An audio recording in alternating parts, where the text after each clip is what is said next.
যারা নতুন ইন্ডেক্স পেলেন, আপনাদের অনলাইনে ইএফটির তথ্য আপডেট করার পরবর্তীতে আরো কিছু কাজ রয়েছে। আপনাদের ইএফটির যে নির্দেশিকাটা শেয়ার করেছিলাম, সেখানে কিন্তু বিস্তারিত বলা আছে। যারা ইএফটির কাজগুলো অনলাইনে সম্পন্ন করবে বা আপডেট করবে, তারপরে কিন্তু তাদের কিছু কাগজপত্র যথাযথ কর্তৃপক্ষের নিকট দাখিল করতে হবে।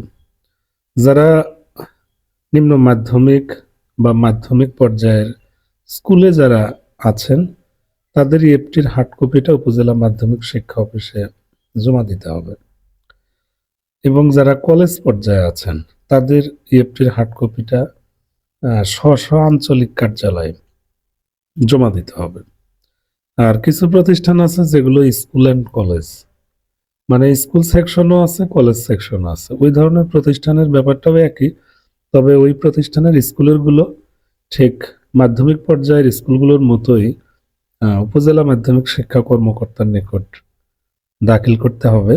আর ওই স্কুল অ্যান্ড কলেজের কলেজ পর্যায়ের ফাইলগুলো ঠিক কলেজের ফাইলগুলোর মতোই আঞ্চলিক কার্যালয়ে জমা দিতে হবে। এটা হচ্ছে ব্যাপার, আপনারা অনেকেই জানতে চাচ্ছিলেন। আসলে এই ব্যাপারগুলো ইএফটি নির্দেশিকাতেই সুস্পষ্টভাবে বলে দেওয়া আছে। আপনারা যে কাজ করবেন, অবশ্যই সরকার প্রদত্ত যে ইএফটির নির্দেশিকা আছে, সেগুলো যথাযথভাবে অনুসরণ করে কাজ করবেন, তাইলে কাজে ভুল ভ্রান্তি হবে না। এছাড়া ইতিপূর্বে আমরা ইএফটির কাজ করেছি, আপনারা পূর্ব অভিজ্ঞতা শেয়ার করবেন, তথ্য নেবেন যে আগে যারা স্কুলে ইএফটির কাজ করেছে তারা কিভাবে করেছে, কোথায় জমা দিয়েছে, কলেজের ফাইলগুলো কোথায় এবং কিভাবে জমা দিয়েছে, ডিটেইলস। কাজগুলো অত্যন্ত সহজ, তবে তাড়াহুড়ো করতে গিয়ে কেউ ভুল ভ্রান্তি করবেন না। চেষ্টা করবেন কয়েকদিনের মধ্যে ইএফটির তথ্যগুলো সাবমিট করে দেওয়া। অনলাইনেও করবেন এবং কার্যালয়ে গিয়ে হার্ড কপিও জমা দেবেন। যারা ইন্ডেক্স পেয়েছেন তাদের জন্য শুভকামনা থাকবে।